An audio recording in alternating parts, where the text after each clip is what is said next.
నాడు యూనివర్సిటీ మంచి భవిష్యత్తు కోసం తెలుగు విద్యార్థులు ఇష్టపడే యూనివర్సిటీ.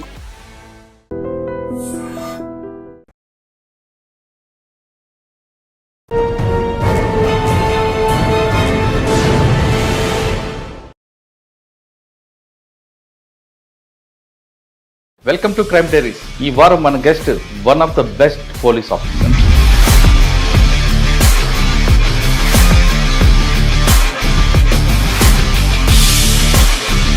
పేరు శివప్రకాష్ గారు. 2014 ఐపీఎస్ ఆఫీసర్.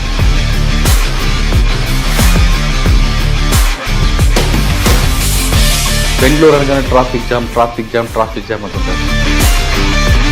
బెంగళూరు ట్రాఫిక్ అనేది కంట్రోల్ అవ్వాలంటే ఏం చేయాలి, పబ్లిక్ ఎలా నేర్చుకోవాలి, పబ్లిక్ యొక్క సెన్స్ ఎలా ఉండాలి?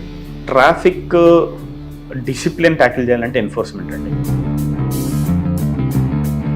వరల్డ్లోనే కంజెస్టెడ్ ఏరియాస్లో బెంగళూరు చాలా రోడ్స్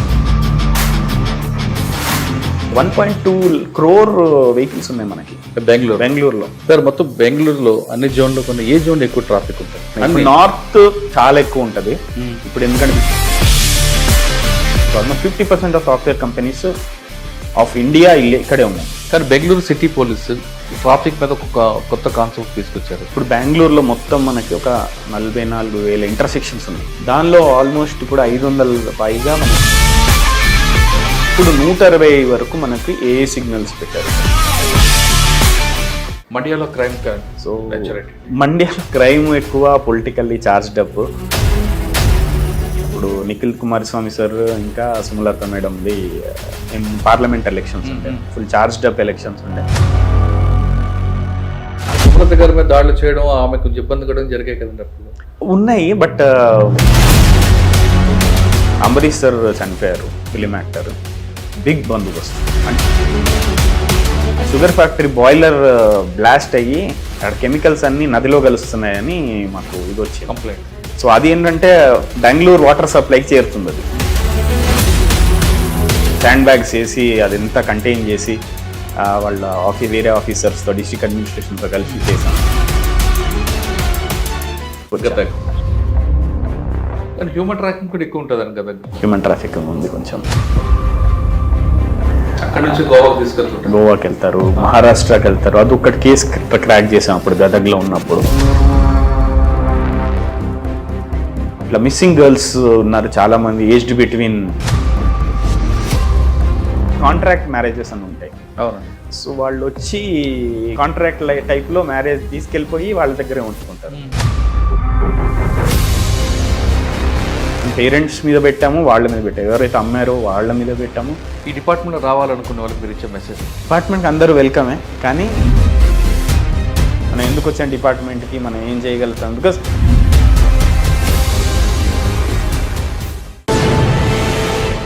శివప్రకాష్ గారు తెలంగాణలో వరంగల్ జిల్లాకు చెందిన వ్యక్తి.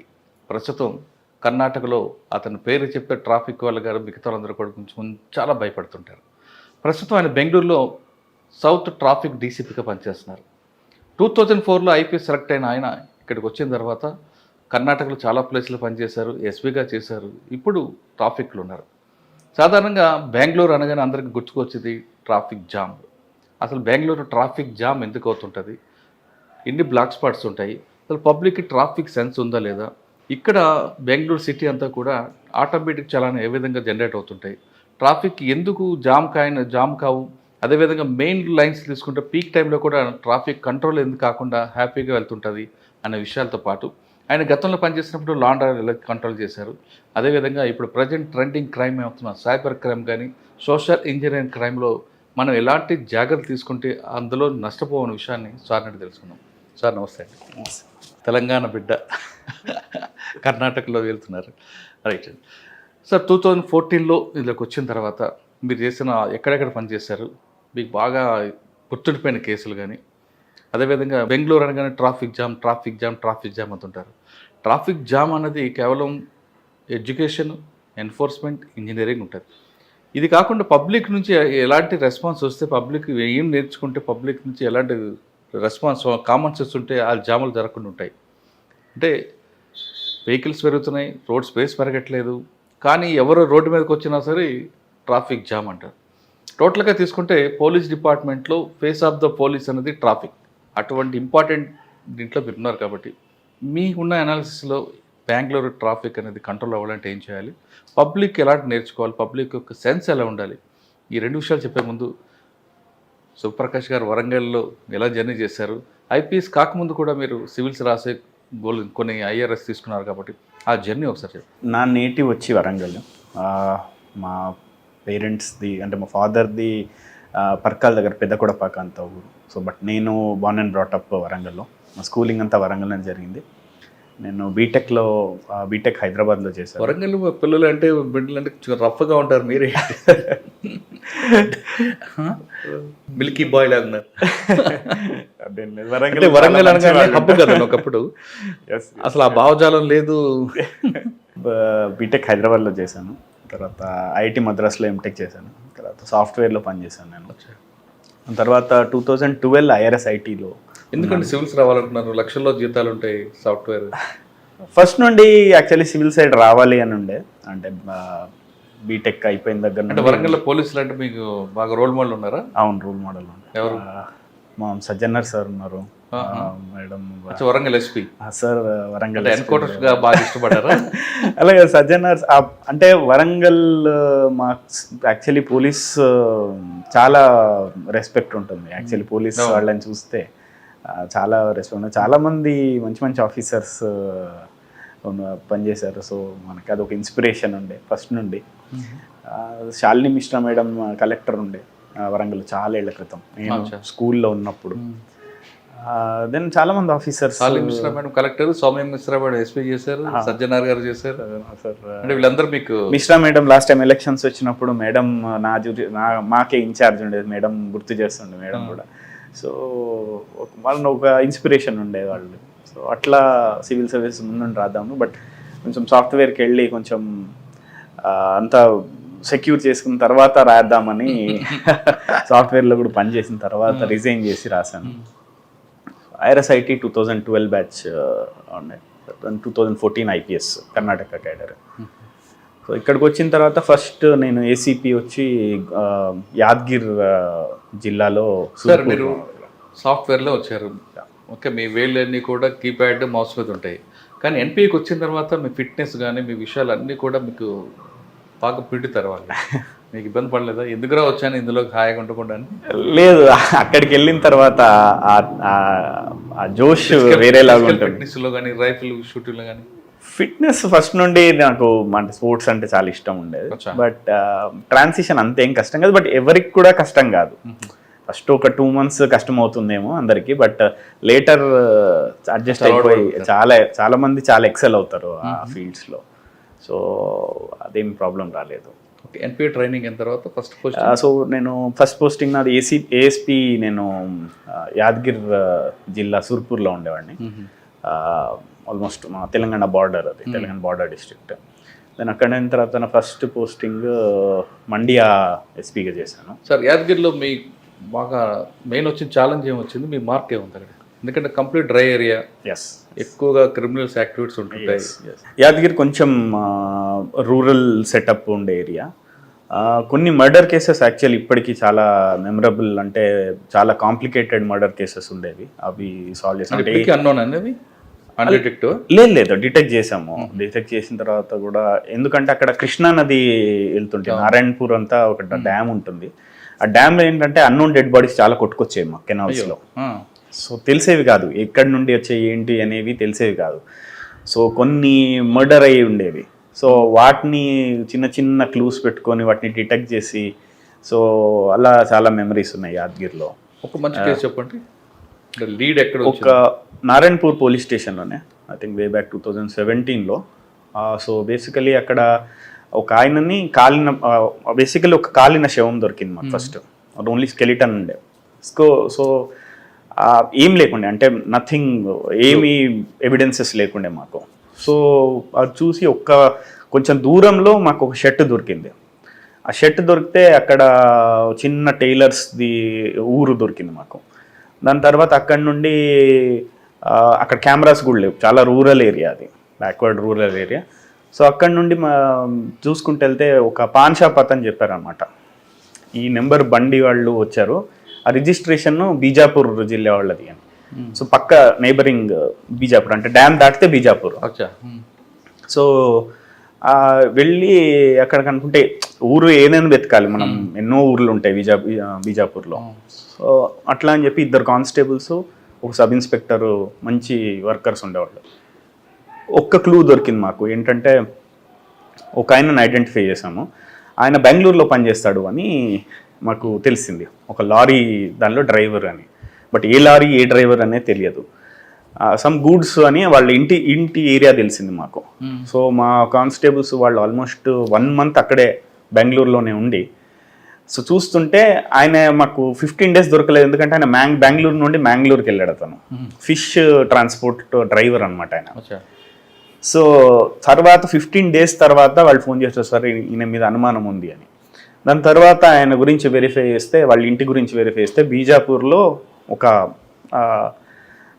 ఒక ఊరికి సంబంధించిన వాళ్ళు అక్కడ వెరిఫై చేస్తే ఒక ఆయన మిస్సింగ్ ఉండేవాడు అదే ఊర్లో. ఆయన గురించి చూసి ఆయనది టాలీ చేస్తే ఆయన హైట్, అంటే స్కెలిటల్ దాన్ని బట్టి హైట్ తెలుస్తుంది మనకి, ఎంత హైట్ ఉంటారు, హైట్ మ్యాచ్ అవుతుండే. సో దాని తర్వాత ఆయన మిస్సింగ్ కంప్లైంట్ ఎప్పుడైంది అనేది చూస్తే యాక్చువల్లీ మిస్సింగ్ కంప్లైంట్ కూడా దొరకలే మనకి. ఆయన కనిపించట్లేదు చాలా రోజుల నుంచి అని చెప్పారు మాకు. సో అట్లా చూస్తే టాలీ అయింది. సో దాన్ని చూస్తే మర్డర్ అయిన ఆయన సేమ్ అని తెలిసింది. మేము బ్లడ్ డిఎన్ఏ అది చేస్తే వాళ్ళ మదర్దిను డిఎన్ఏ మ్యాచ్ అయింది. సో అట్లా వచ్చిన తర్వాత మనకి తెలిసిపోయింది ఈయనే చనిపోయింది. అది అక్యూజ్డ్ ఆయన్నే, లారీ ఆయన్నే. ఫస్ట్ అక్యూజ్డే తెలిసాడు, బట్ కన్ఫర్మ్ చేసుకోలేదు మేము ఆయన కాదా అనేది. ఎందుకంటే చెప్పాడు. సో బేసికలీ కొంచెం ఇల్లీగల్ రిలేషన్ ఉండే.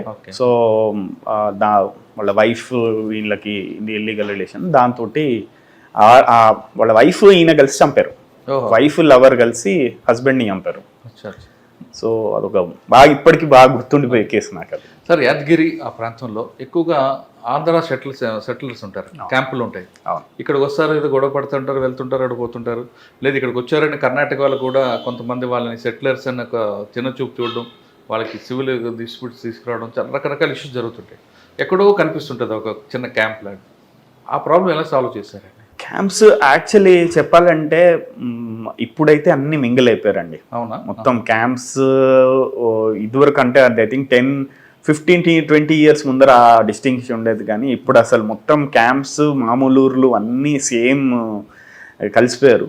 పర్టికులర్గా వాళ్ళకి వీళ్ళకి అట్లా అని ఏమీ గొడవలు ఎక్కువ లేవు, ఎక్కువ డిస్ప్యూట్స్ లేవు. ఒకప్పుడు ఉండేవంట, బట్ అట్లేం డిస్ప్యూట్స్ లేవు ఇప్పుడు. బట్ నార్మల్ కాస్ట్ డిస్ప్యూట్స్ కానివ్వండి, మామూలు ఇది అది ఎక్కడైనా, అది ఏ ఊర్లో తీసుకున్నా మనకి. SC/ST కేసులు ఎందుకు ఉంటాయండి అక్కడ? పాపులేషన్ SC/ST కమ్యూనిటీస్ ఎక్కువ ఉంది. ఫాల్స్ కేసు కూడా రిపోర్ట్ అవుతుంటాయి అంటారు. అది ఇంకా కామన్, అంటే ఎవ్రీ కేస్ హ్యాస్ ఏమంటారు ప్రోస్ అండ్ కాన్స్ అంటాం కదా. As in very SC/ST cases కనే కాదు, ఎనీ కేసెస్కి మనం కొన్ని ట్రూ ఉంటాయి, కొన్ని ఫాల్స్ ఉంటాయి. ఇప్పుడు చాలా మంది సివిల్ డిస్ప్యూట్స్ కేసెస్ నార్మల్ కేసెస్గా, క్రిమినల్ కేసెస్గా బుక్ చేస్తుంటారు. అదే టైప్లో అయింది. But incidents of atrocity prone ఏరియానే ఫస్ట్ ఉండేది, SC/ST అట్రాసిటీ ప్రోన్ ఏరియానే. బట్ అట్లాని ఫాల్స్ కేసెస్ అని చెప్పలేమండి. సార్, యాదగిరి ఆఫీస్, మీ ఆఫీస్, ఎస్పీ గారి ఆఫీస్, అది బాగా దూరంగా ఉంటుంది, సిటీకి కామ్గా ఉంటుంది, ఎవరు పబ్లిక్ కూడా రారు. అసలు బోర్ కొట్టదండి అక్కడ? యాక్చువల్లీ పబ్లిక్తో ఇంటరాక్ట్ అవ్వడానికి వస్తారు, కానీ పబ్లికే రారు అక్కడికి. ఏమైందంటే యాదగిర్ యాక్చువల్లీ హెడ్ క్వార్టర్స్కి నారాయణపూర్ అని చెప్పింది, ఆల్మోస్ట్ 120 kilometers ఉంది. కొంచెం దూరం. ఫస్ట్లో పెటిషనర్స్ వచ్చేవాళ్ళు కదా, బట్ ఇప్పుడు బాగానే వస్తున్నారు. అంటే స్పీకర్ ఆఫీస్ కూడా చాలా నిర్మానుష్యంగా, అంటే అది ఏంటంటే DC ఆఫీస్, SP ఆఫీస్ అన్ని కొంచెం అవుట్స్కర్ట్స్ లో పెట్టారు, బట్ వస్తూనే ఉంటారు. కాలేజ్ కూడా ఉంటుంది ఒకటి. ప్లేన్ ఏరియా, చుట్టూ ఎవరు మనుషులు కూడా కనపడరు, డ్రై ఏరియా. బట్ పెటిషనర్స్ ఇప్పుడైతే వస్తున్నారు బాగానే. ఒక ల్యాండ్ గ్రాబర్ ఉంటాడండి, ఐడియా ఉందా మీకు? అక్కడ ఆయన కోసం చాలా మంది పోలీస్ ఆఫీసర్లు బాగా టార్గెట్ చేశారు. నేనప్పుడు ఐడియా లేదు నాకు. అంటే పిటిషన్ వచ్చినా చాలా ఆయన రిమైండ్ చేస్తామని కూర్చున్నారు. Okay okay okay. ఎదుగురు మన ఎస్పీ గారి ఆఫీస్ బ్యాక్ సైడ్ ఉంటారు క్యాంప్. అది వేరే సబ్ డివిజన్ వస్తాయి, నాది షాపూర్, సుర్పూర్ 2 తాలూకాలు వస్తాయి. So but I enjoyed Yadagiri ASP Surpur stint. Yadagiri తర్వాత కొన్ని రోజులు నేను చీఫ్ ఆఫీస్లో ఉన్నాను ఇక్కడ, DG ఆఫీస్లో. తర్వాత ఫస్ట్ డిస్ట్రిక్ట్ వచ్చి మండ్యా. మండ్యాలో క్రైమ్ సో మండ్యాలో క్రైమ్ ఎక్కువ, పొలిటికల్లీ చార్జ్డ్ అప్, కానీ మంచి డిస్ట్రిక్ట్. చాలా ఏంటంటే ఒక అకౌంటబుల్ పీపుల్. మన అన్యాయం అయితే అన్యాయం అవుతుందని చెప్తారు వాళ్ళు మొహం మీద. సో వాళ్ళు అట్లాంటి charged up crowd. At the same time నాకు మోస్ట్ సాటిస్ఫాక్టరీ స్టింక్ట్ అంటే మండ్యాదే. ఎందుకంటే ఎలక్షన్స్ జరిగాయి అప్పుడు, నిఖిల్ కుమారస్వామి సార్ ఇంకా సుమలత మేడంది పార్లమెంట్ ఎలక్షన్స్ ఉండే, ఫుల్ చార్జ్డ్ అప్ ఎలక్షన్స్ ఉండే. సో నాకు అది మంచి ఎక్స్పీరియన్స్. చాలా మంది యాక్చువల్లీ డిప్లాయ్మెంట్ కూడా చాలా ఇచ్చారు నాకు. సుమలత గారి మీద దాడులు చేయడం, ఆమెకు ఇబ్బంది కూడా జరిగాయి కదండి అప్పుడు. ఉన్నాయి, బట్ ఫిజికల్గా అట్లేం జరగాలి చూసుకున్నాం, ఎన్షూర్ చేసాం. బాగా డిప్లాయ్మెంట్ ఉండే, ఆల్మోస్ట్ ఒక్క డిస్టిక్లో 3 జిల్లాల డిప్లాయ్మెంట్ చేసాం మాకు. సో ఫిజికల్లీ ఎవరి మీద అటాక్స్ అట్లాంటివి నథింగ్, ఒక్క ఇన్సిడెంట్ కూడా జరగలేదు. బాగా జరిగింది. కానీ సుమలత గారు ఏమనేవారండి మీకు? మామూలు ఫోన్ చేసేవారు, అంటే నార్మల్ ఏమన్నా గ్రీవెన్సెస్, ఏమన్నా సెక్యూరిటీ కావాలి, ఏమన్నా ఇష్యూస్ అవుతున్నాయి, ఎవరైనా వచ్చి బెదిరిస్తున్నారు, ఏమన్నా ఎలక్షన్స్ని వాళ్ళు ఇన్ఫ్లుయెన్స్ చేస్తున్నారు, ఇట్లాంటివి అడిగేవారు. నార్మల్ రిటర్న్ ఫార్మల్ కంప్లైంట్స్ ఇచ్చేవాళ్ళు. We would attend immediate. అది సార్ ఫస్ట్ జిల్లాలో మీకు బాగా గుర్తుండిపోయిన సంఘటన కానీ మీ మార్క్ ఉంది ఏముంది అక్కడ? బందోబస్తులే ఉండే నాకు ఒక వారం టోటల్ నిద్ర లేకుండా బందోబస్తు ఉండేది. ఒక వారం నాకు బాగా గుర్తు ఇప్పటికీ. అంబరీష్ సార్ చనిపోయారు, ఫిలిం యాక్టర్. బిగ్ బందోబస్తు. అంటే నాకు అది ఫస్ట్ ఇన్సిడెంట్స్ ఏంటంటే, ఫస్ట్ డే ఏమైందంటే, ఒకటి అక్కడ షుగర్ ఫ్యాక్టరీ ఉండేది మద్దూరు తాలూకాలో. ఆ షుగర్ ఫ్యాక్టరీ బాయిలర్ బ్లాస్ట్ అయ్యి అక్కడ కెమికల్స్ అన్నీ నదిలో కలుస్తున్నాయని మాకు ఇది వచ్చింది, కంప్లైంట్. బేసికల్ అయింది అది అయితే. సో అది ఏంటంటే బెంగళూరు వాటర్ సప్లైకి చేరుతుంది అది. సో ఇమ్మీడియట్గా వెళ్ళి మేము అక్కడ శాండ్ బ్యాగ్స్ వేసి అదంతా కంటైన్ చేసి వాళ్ళ వేరే ఆఫీసర్స్తో, డిస్ట్రిక్ట్ అడ్మినిస్ట్రేషన్తో కలిసి చేసాము. So that was quick action అయింది. అది అయిన తర్వాత ఇంకో అన్ఫార్చునేట్ ఇన్సిడెంట్ జరిగింది. ఒక నదిలో 30 మెంబర్స్ చిన్నపిల్లలు చనిపోయారు, కెనాల్లో పడిపోయి. అయ్యో. అంటే కెనాల్ పక్కన రోడ్డు ఉండేది, కెనాల్లో పల్టీ అయిపోయి 30 మెంబర్స్ చనిపోయారు. So immediate consecutive days. So అది చాలా పెద్ద ఇష్యూ అయిపోయింది. అంటే గ్రీవెన్స్, పేరెంట్స్ చాలా హర్ట్ అయి ఉండే, సీఎం గారు వచ్చారు. So it was a big thing. తర్వాత నెక్స్ట్ డే అంబరీష్ గారు చనిపోయడం జరిగింది. క్రౌడ్ చాలా వచ్చింది. ఆల్మోస్ట్ 4 lakhs 5 lakhs ఫ్లోటింగ్ ఉండేది. సో మేనేజ్ చేసాం అదంతా ఆ వారం. క్రౌడ్ మేనేజ్మెంట్ ఏం చెప్తుందండి? ఇంత క్రౌడ్ వచ్చింది ఒకేసారి, అది అన్ఎక్స్పెక్టెడ్ ఇష్యూ. ప్లాన్డ్గా అనుకుంటే మీరు అన్ని బందోబస్తు చేసుకోవచ్చు, అన్ఎక్స్పెక్టెడ్ ఇష్యూ. దాన్ని ఎలా కంపార్ట్మెంట్ వైజ్గా పంపారా? ఎందుకంటే అందరూ కూడా చూడాలనుకుంటారు ఆయన్ని, డెడ్ బాడీని. ఒకవైపు మేడం ఉంటారు, ఒకవైపు అది. ఎలా కంట్రోల్ చేసుకొచ్చారండి? కంపార్ట్మెంట్ సెక్షన్కి తీసుకున్నారా, లేదు ఒక దగ్గర బ్రేక్ చేసి కొంత ఫుడ్ అంటే మాకు బ్రేక్ చేస్తే ఏమవుతుందంటే, బయట నుండి మాకు హోల్డింగ్ ఏరియా లేకుండే. ఓకే. సో మేము ఏం చేసామంటే, ఈ గ్యాంగ్ వే అంటాం మేము, అంటే బ్యారికేడ్స్ తోటి మనం గ్యాంగ్ వే పెడతాం కదా, అది జిగ్జాగ్ పెట్టి ఆల్మోస్ట్ 3 kilometers గ్యాంగ్ వే పెట్టాం, entry but exit. So holding ఉంటే ఏంటంటే నెడతారు వాళ్ళు. అంటే కొంతమంది ఇలా దగ్గర ఏం చేస్తారు అంటే గేట్ క్లోజ్ చేసాం ఒకటి, గేట్ తర్వాత హోల్డింగ్ అంటే బయట పెట్టాము. ఇది కంప్లీట్ కాంది, మేము గేట్ ఓపెన్ చేయలేదు. సో వాకింగ్ ఏరియా లేదు, గ్యాంగ్ వేలోనే వాకింగ్. ఓకే. అది ఏంటంటే వాళ్ళకి ఆ గ్యాంగ్ వేలో ఉంటే ఏంటంటే వాళ్ళకి ఆ ప్రాసెస్ లో ఉన్నామని వాళ్ళ కాన్ఫిడెన్స్ వస్తుంది. ఆ గ్యాంగ్ వే కూడా బ్యారికేడ్స్ 2 బ్యారికేడ్స్ పెట్టి, దాని మధ్యలో మేము పోలీసులను పెట్టి, అంటే బ్యారికేడ్స్ మళ్ళీ పడిపోతే ఇంకందరు గ్రౌండ్ లోకి వచ్చేస్తారు. సో ఒక సైడ్ ఎంట్రీ, ఒక సైడ్ ఎగ్జిట్ పెట్టాం అనమాట. ఇటు పక్కకి వెనకకి VIP areas, 2 lobbies, entry exit. So ఎప్పుడైనా ఎంట్రీ ఎగ్జిట్ కలవకుండా చూసుకోవాలి. అంటే నా ఎక్స్పీరియన్స్ లో ఎంట్రీ ఎగ్జిట్ పెట్టడం, ప్లస్ హోల్డింగ్ ఏరియా ఎప్పుడైనా మెయిన్ డయాస్ దగ్గర ఉండకూడదు. హోల్డింగ్ ఏరియా మెయిన్ డయాస్ దగ్గర ఉంటే నెడతారు, ఎందుకంటే వాళ్ళకి ఆతృత ఉంటుంది, దగ్గరకు వచ్చాము తొందరగా వెళ్ళిపోవాలి అని. ఎప్పుడైనా చూడండి, క్రౌడ్ ఎప్పుడు రెస్ట్లెస్ అవుతారు, దగ్గరుంటే రెస్ట్లెస్ అవుతారు, దూరం నిలబడితే రెస్ట్లెస్ గారు. బట్ వాళ్ళకి సైట్ లో ఉండాలి. నేను సైట్ లో స్లో మూవింగ్ అట్లా అసలు ఇంత కూడా బాగా చదివేశారు. కాదు, అది యాక్చువల్లీ బాగా ఎక్స్పీరియన్స్. మేము పర్టికులర్ ఉండే మేము ఆ రోజు ఈ గ్యాంగ్ వేవ్ కట్ చేయాలి అని బ్యారికేడింగ్ ఆల్మోస్ట్. అంటే హోల్డింగ్ ఏరియా ఎక్కడ పెట్టలేదు మీరు? హోల్డింగ్ ఏరియా బయట పెట్టాం, గ్రౌండ్ బయట పెట్టాం. వాకింగ్ ఏరియా మొత్తం గ్రౌండ్ లో. వాకింగ్ ఏరియా కూడా జిగ్జాగ్ 2 కిలోమీటర్స్ చేసాం ఆల్మోస్ట్. అంటే కొంచెం జిగ్జాగ్ వేసి మళ్ళీ స్ట్రైట్, కొంచెం జిగ్జాగ్ వేసి మళ్ళీ స్ట్రైట్. మూమెంట్ ఉంది కాబట్టి క్యూ వాళ్ళు కూడా హ్యాపీగా ఉంటారు. వాళ్ళు హ్యాపీగా ఉంటారు, ఆగట్లేదు ఇక్కడ. మనం ఆపితే వాళ్ళు ఇది అంటే అక్కడ ఇంకా మనం గుళ్ళల్లో ఉన్నట్టు వాళ్ళని వెంటనే పంపించడం అనమాట, ఎవరు ఆగకుండా అక్కడ. సో అది మెయిన్ గా బ్యారికేడ్స్ అండి.